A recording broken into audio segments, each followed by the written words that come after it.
Much, Aarti, for the introduction and for inviting me to this session.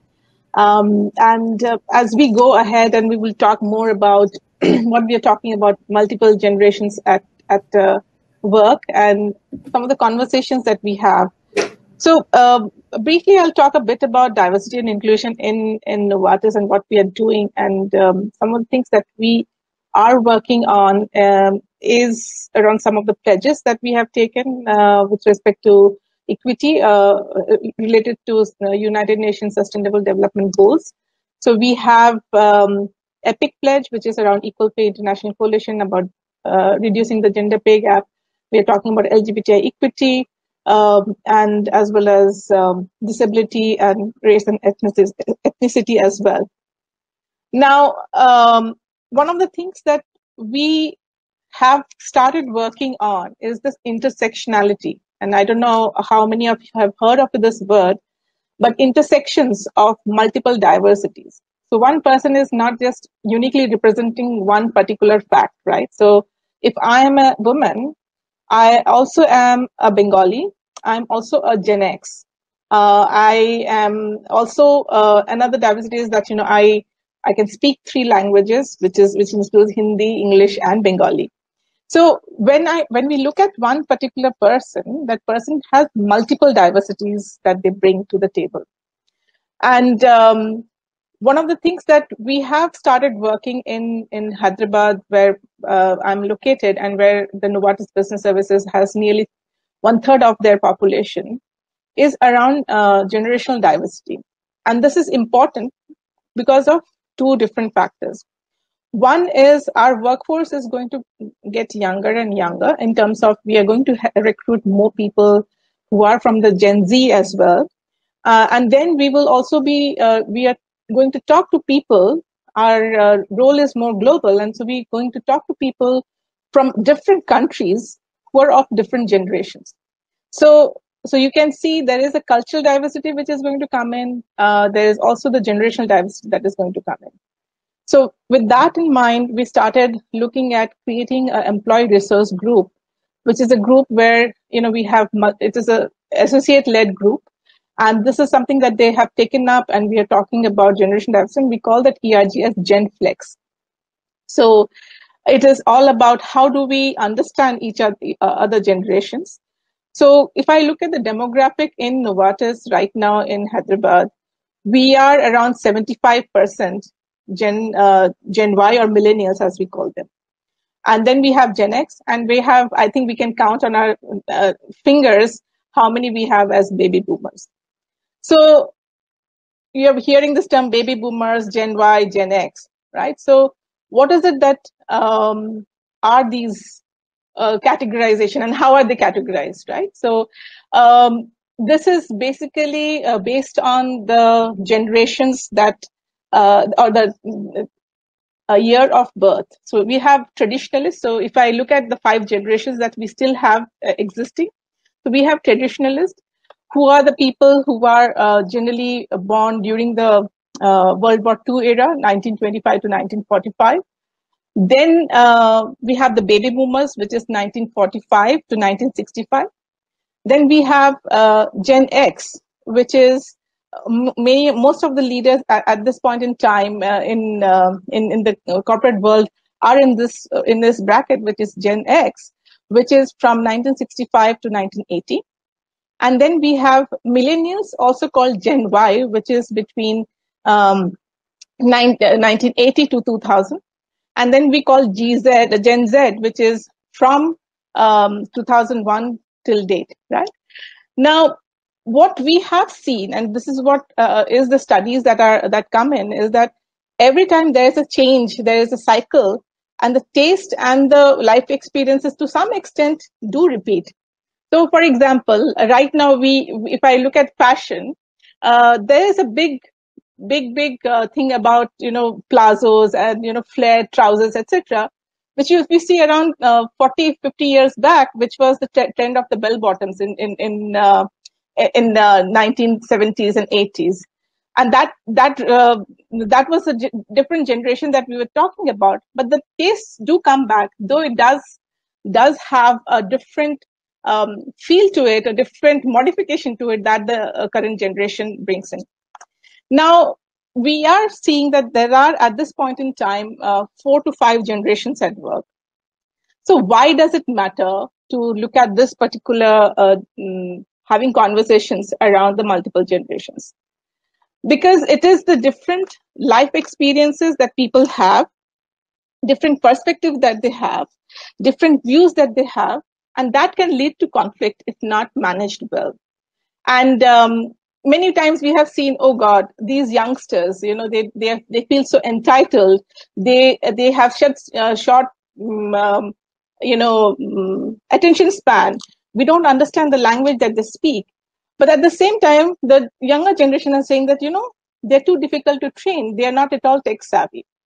And these create certain stereotypes which can be negative. And idea is that, how do we make sure that we are able to build on these differences and bring out what is it that we think will give us the values. We have to understand what are the values. We have to understand what are the communication styles, and we have to understand the work habits. Now, people say that millennials, they don't want to work long hours. They don't want to. They are not very. They are lazy. And the thing is, what happens is that the work millennials actually challenge us in a way. They're saying that you want the work done, right? It doesn't really matter how I get it done and how many hours I spend on it. So the values or the behavior that a Gen X or a baby boomer would say that, how much time am I spending in the office or at the desk working on this rather than what is my output. Whereas the millennials would look at what is it that I need to do and how I can do it. So that creates a bit of a conflict, but it also pushes us to think differently on how we will operate. So a lot of this flexibility that we talk about actually, to some extent, can be attributed to the millennials. I don't know how many of you would agree. And if you agree, you can put it on the chat box and make it interactive. Do you think that, millennials have challenges to make our lifestyle or our work life to be more flexible? Because they have challenges the boundaries and saying that, do we really need to sit at office all the time? And then COVID is a prime example where you have actually seen all of this kind of play out, and people who have been able to adapt are able to still manage a work-life balance with all of this on all the time you're being online kind of a thing. And at the same time, what is it that you see will help us to bring this perspective and create work habits which works for all of us. And it could be that we have to look at what works for one person may not work for another person. And that is where, to make these conversations happen, we have to look at what are the communication styles, and does it work, having one kind of communication style work with different generation? And the answer is absolutely no. What works with Gen Y may not work with a Gen X. And similarly, what is the company culture? We think that all the perks that we have, right, the free food, the ping pong tables, the gym, etc., is something that is demanded by the millennials or the Gen Z and millennials. But if you think of it, is it something that we will not be utilizing if it is available to us, right? So it is a different thing that, we would need to accommodate quite a few of the things that people require to work well, to make their creative juices kind of start going, right? So one of the key things that we have to look for and ensure that this doesn't happen is negative stereotyping, which is where we talk about millennials as lazy, entitled, tech obsessed. And it could also be about the Gen X or baby boomers that, difficult to train. They're actively looking for problems where it doesn't exist. The second piece that we should look for is the communication styles, right? So if you have, if you are from this generation, from millennial generation, or you're a Gen Y, you can type it in the chat saying that what is the form of communication that you works best for you? Is it email? Is it text? Is it tweets? Is it any kind of social media that you would require? Or you would need more of detailed conversation that you would like to, in terms of a long email explaining everything. So how does it work? What do you think works for you in terms of communication? Is it more of text, or WhatsApp messages, or text or chat? And you need not be from any particular generation to work for make that area for work. So text and chat. So is it, if I can take a guess, would you be more of a millennial, a Gen Y, or would you be, say, if I can pick, Sony, how would you say yourself as? Um, are you a Gen Y, or are you a Gen X? If you can tell me about that, if you can talk about it, because that would be good for me to understand that, is it something that we are against stereotyping, that, it's only the millennials who like to text and chat, rather than everybody might want to do it.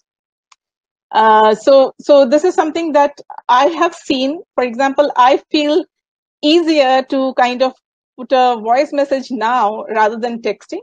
But I see my daughter, who's I think a Gen Z, is actually very, very comfortable typing and chatting and doing hangouts, etc. I'm not very comfortable doing that. So that is again very important. If you have to work multiple generations at work to really have the value that they bring, and so you have to communicate in a way which is comfortable. And how will you understand that? You ask, right? What works for you? Would a text work? Would a call work, or one-on-one conversation work? And we need to ask that question. So I'll tell you one of the things. I don't know how many of you watch this show called Brooklyn Nine-Nine. It's on Netflix. Can I have a show of hand? How many of you watch this show? Have seen this show, Brooklyn Nine-Nine? Have you seen that on Netflix? Okay, can I see some responses? Yes, no? Okay, so some people have said yes, I guess. No? No. Okay, so I'll tell you about this particular show. So it is a show where we have, okay, Aarti, you've seen this. I'll maybe, so there is this captain in one of the police stations, or precinct as they call, and he is actually from the Gen X. And then we have a police officer in his team who is actually Gen Y. And so what happens is that, whenever Captain Raymond Holt, who is the captain of the police station, he has to send a message. He will send it as if he's writing a letter. So he will say, "Oh, I'm going to be there. Regards, sincerely yours, Raymond Holt." So I mean, and then, so the thing is, the whole context of texting is kind of gone when you are actually using using your regular style and just transferring it to a text format.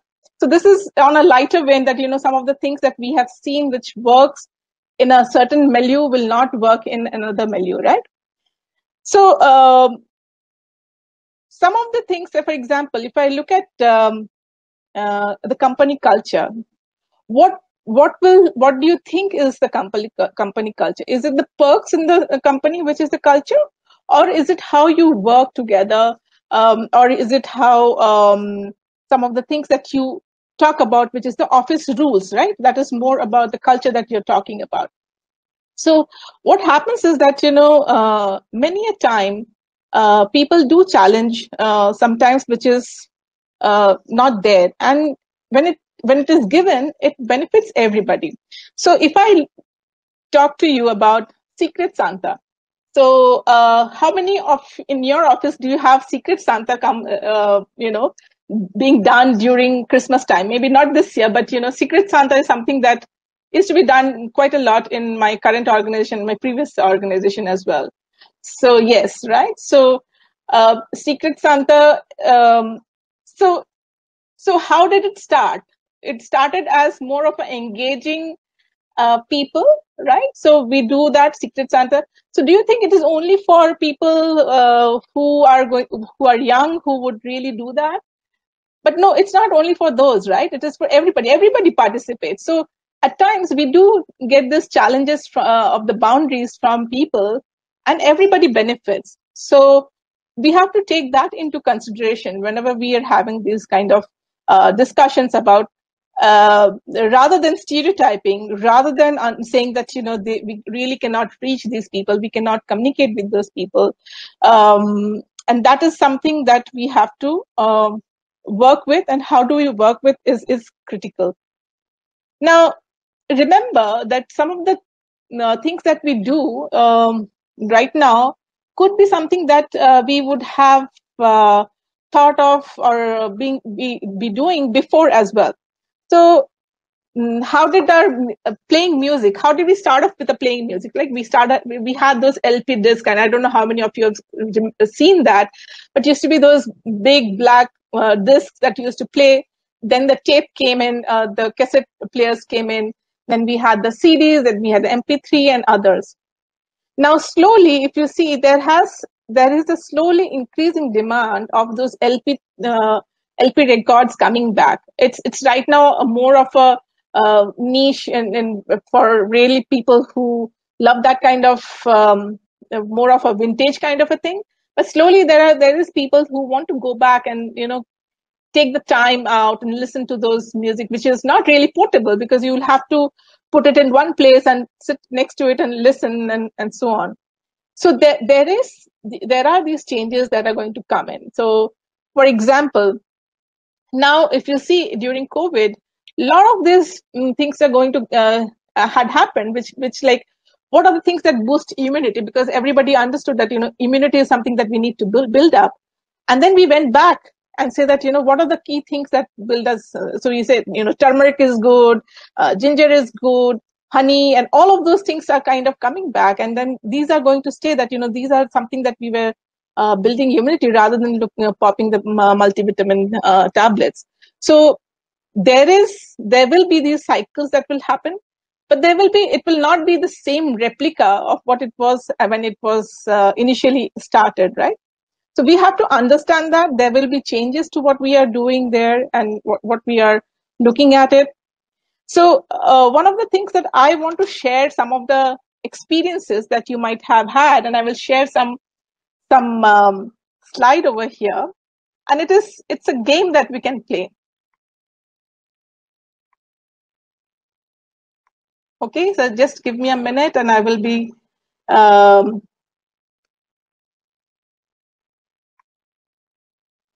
sharing my screen. Can you see my screen? Yes, I see your screen. Okay.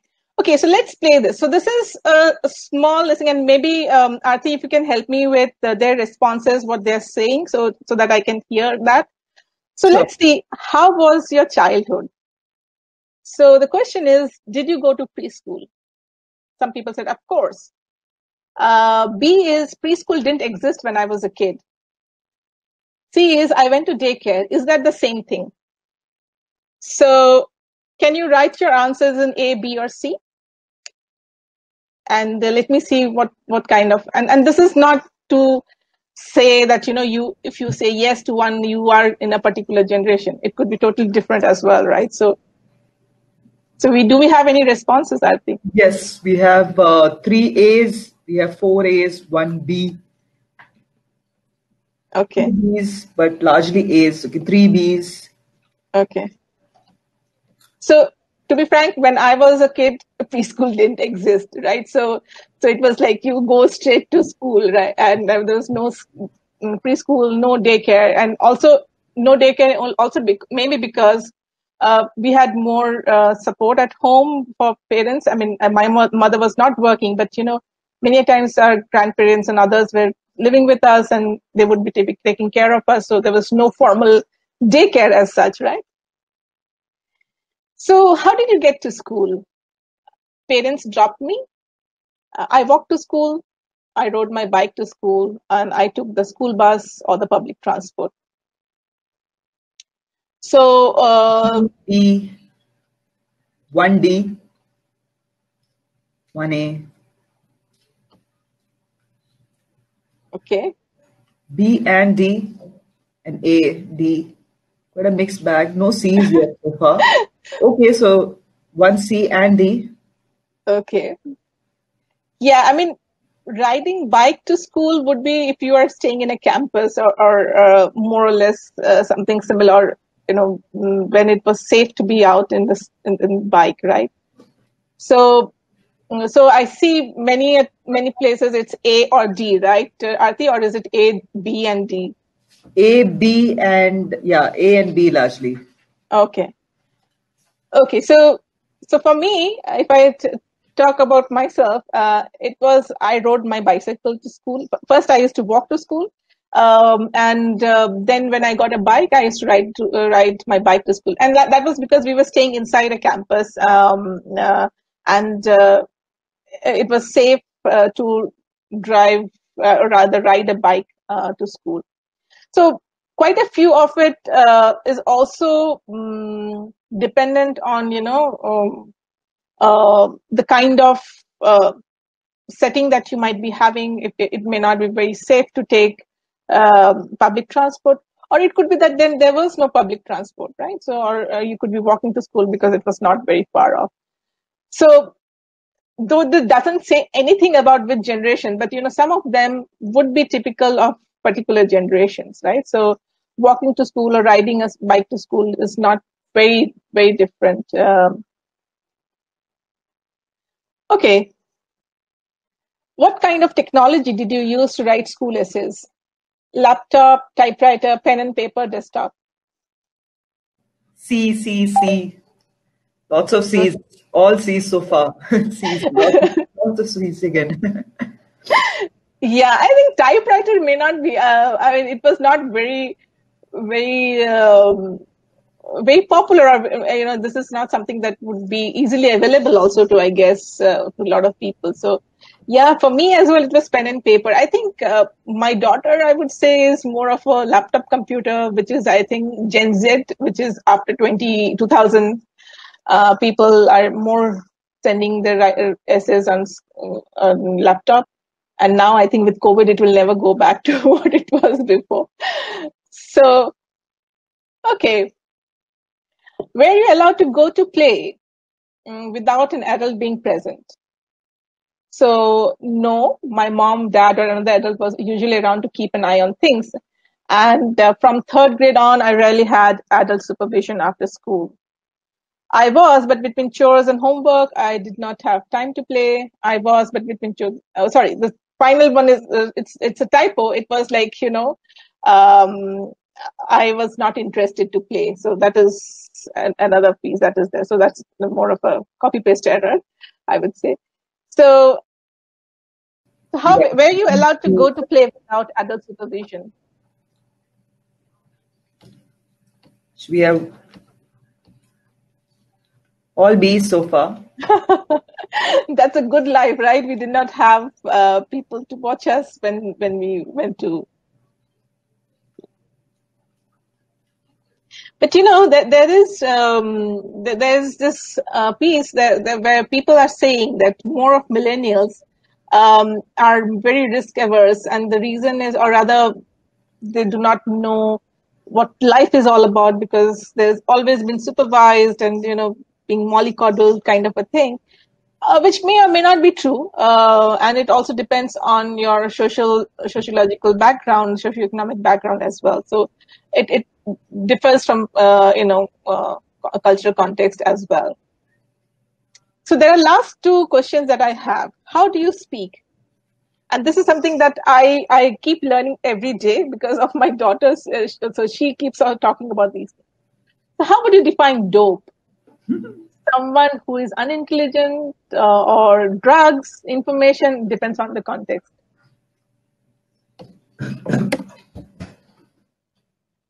So what do I see? What are people saying? Largely B, one says C or D, Okay. but largely B. Okay, so drugs actually, even I used to think that's dope.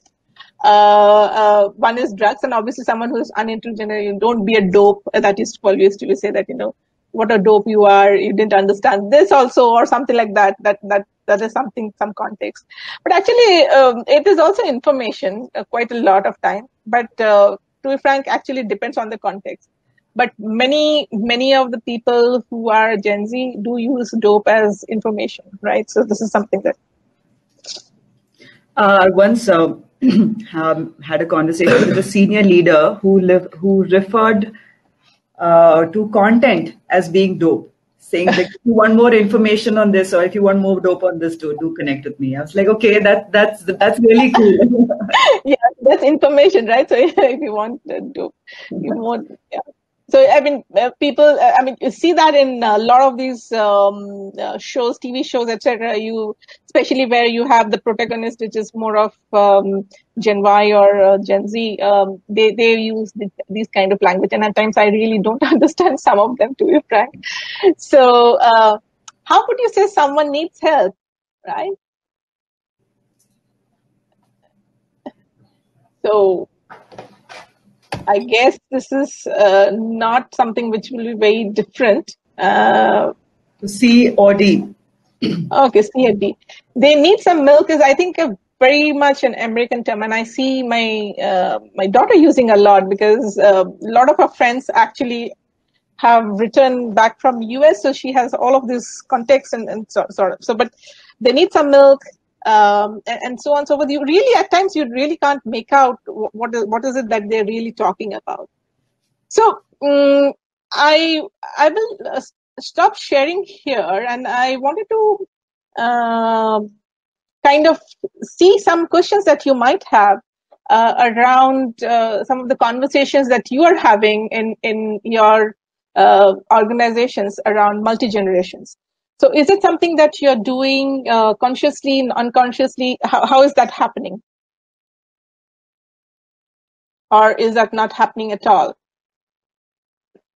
And if you have any questions that you might want to ask me, that is something that you might want to discuss with me.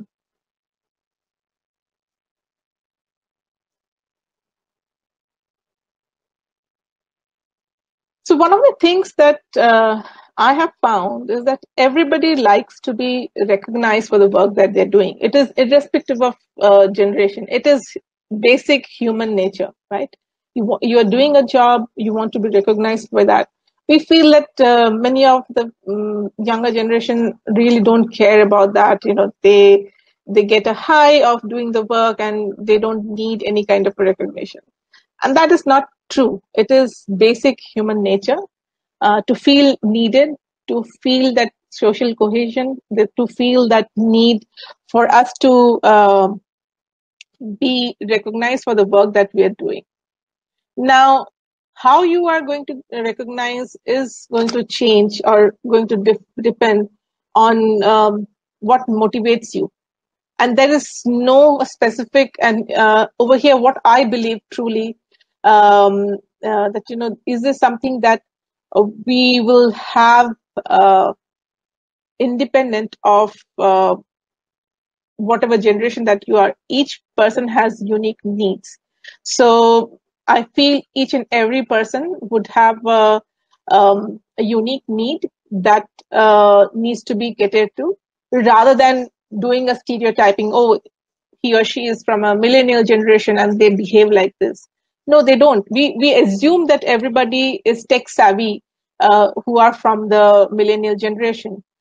And the fact is, actually, they grew up with these kind of um, you know they have, like we are used to pen and paper. They are used to the laptops and the tablets, etc. So we have to understand that.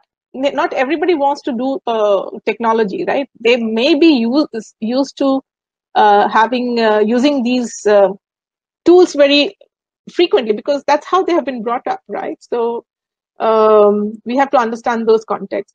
So I see some of the questions that is coming.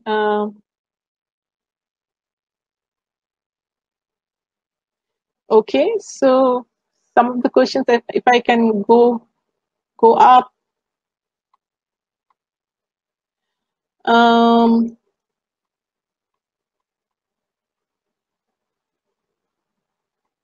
Let me see the questions.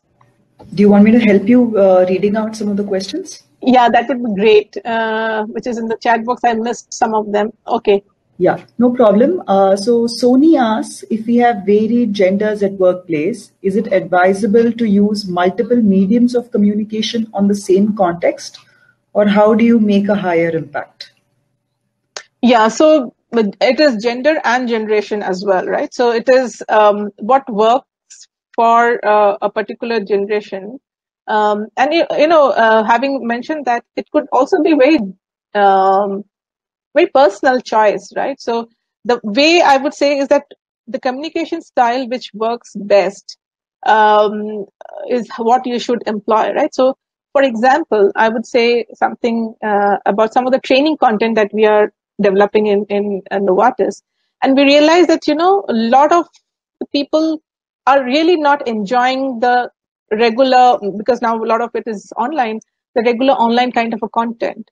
So what we did was, even for subjects as complex or as serious as code of ethics, we made it in a very playful manner, right? So that it creates a feeling of getting engaged.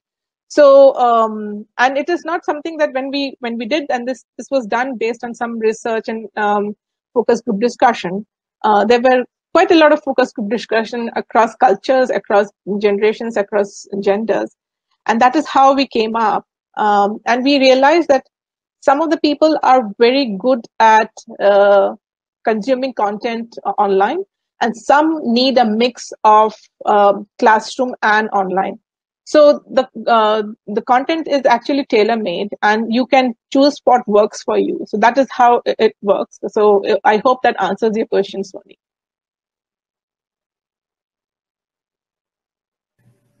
Okay.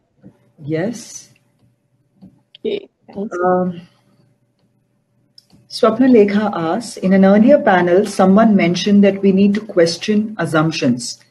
As I work with multiple generations in my organizations, I continue to prod all to question assumptions, and I facilitate a lot of conversations outside work.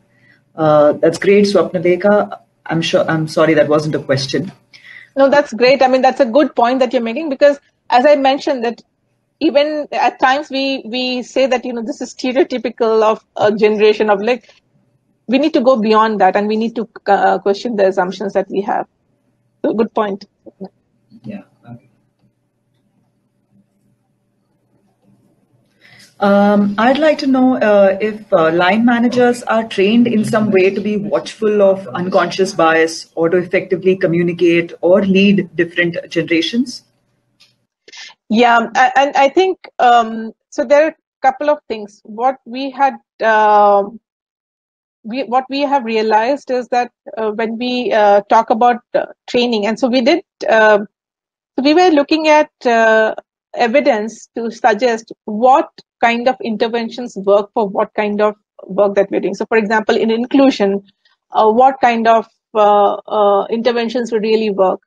And we realized that training has a medium impact. It is not the only impact that will really help.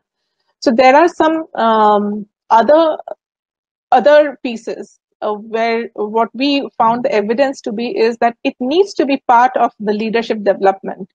So, and if I may take the liberty of telling something that we are doing in Novartis, we are going through a culture change, and we are saying that how to unleash the potential of our people, we need to be inspired, curious, and unbossed. So our leadership experience is called Unbossed Leadership Experience.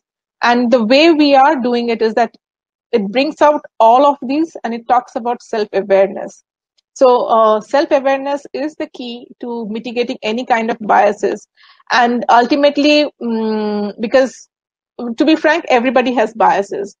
But the fact remains that how can we ensure that the biases that we have doesn't affect the decisions that we are going to make?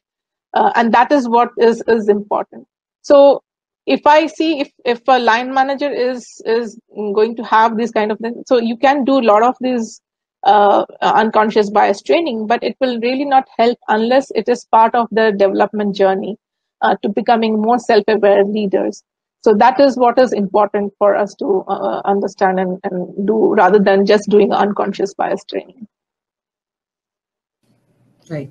Thank you. And Minoti would like to know if you could suggest certain steps or tips that organizations can follow to ensure that negative stereotyping does not happen. Yeah. So actually, what happens is that, this is where ERGs, etc., play a big role. ERGs are employee resource group, and many companies have different ways they call it. So it's basically a coming together of people around a one particular cause, and in this case, generational diversity. So what happens is they do all of these lunch and learn sessions. We talk about situations and aspect that is going to happen. The other piece, so this is one intervention that we can think of, that you have specific areas that you're talking about. And I saw a question on reverse mentoring, and so this is another piece that we talk about in terms of reverse mentoring, because typically mentoring, we think, is the people who have had experience, who can really mentor and coach you in your development journey. Whereas at the same time, when the leaders are from a different generation and they have a high population of uh, mm, uh, people who are reporting into him from a different generation, it becomes very critical that we understand that. And this is where reverse mentoring is another very good aspect that we can think of. We have a program around this in Novartis. I would not say it is a very widely utilized tool as of now, but as we move more in terms of what are the key things that we can do, we are picking that up in a big way. So I know a couple of our leaders, for example, the business head for my division, he is being reverse mentored by a millennial. So he himself is kind of showcasing or role modeling this whole behavior. So having an ERG who is focused on understanding the research and the evidence on what really works around generational stereotyping that we have, and what are the interventions can work is one of the things. Ultimately, it all comes down to the conversations. How are you having those conversations? Is it that something that we are having as open conversations that you can think of, that we can work with? So I would say that, two or three things. Ultimately, unless you ask, you will not get the answer, right? So the conversations are the key thing that is important. I think I tried to answer the reverse mentoring questions from Swapna Lekha. So it is started reverse mentoring, but it is not in a full-fledged manner the way we would like to do it.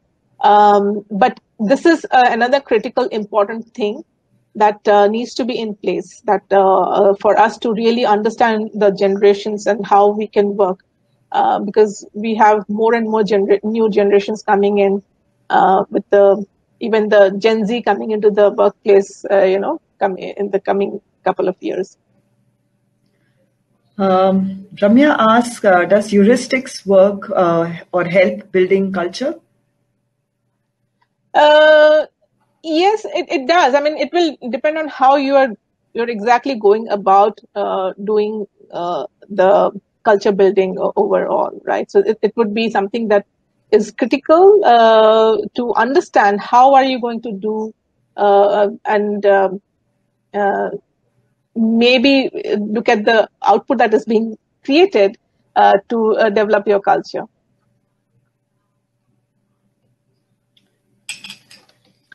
Yeah, so this will, yes, it is a journey, as you mentioned. 360-degree feedback. I think if your company is working on developing a leadership journey or developing leaders, it is very important that you make it a practice of having a 360-degree feedback.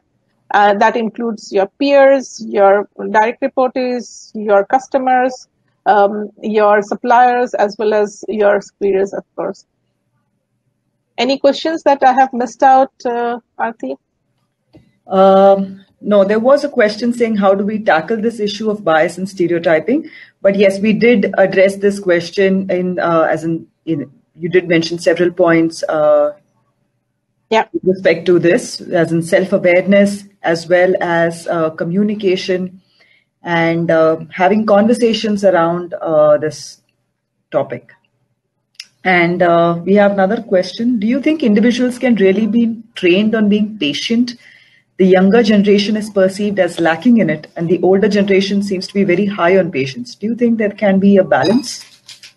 So, and I think it's again a stereotyping, and I'll tell you the reason we feel that the older generation is more patient. One is that they did not have access to the resources like we have, or rather, the younger generation have.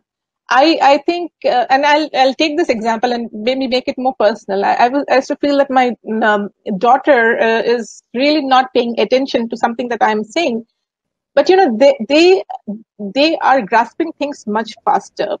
And as a result, if you are saying this, has this been done, or did you get it, etc. So if they get it, they don't want you to again keep asking about this, right? So it is, and when they require something, when they want to do it, they will have the patience. And I will give you this example again from my daughter, because I see a Gen Z in the making, and it is she's 13, and what I saw was that she had this something called Mind Spark, and she had to get some Sparky points, and she was so patient to get those, and she would put in a time and get those things, and it was like totally. I said, you don't really have to do this, and you can do it maybe tomorrow. No. She said, no, I have to get this now.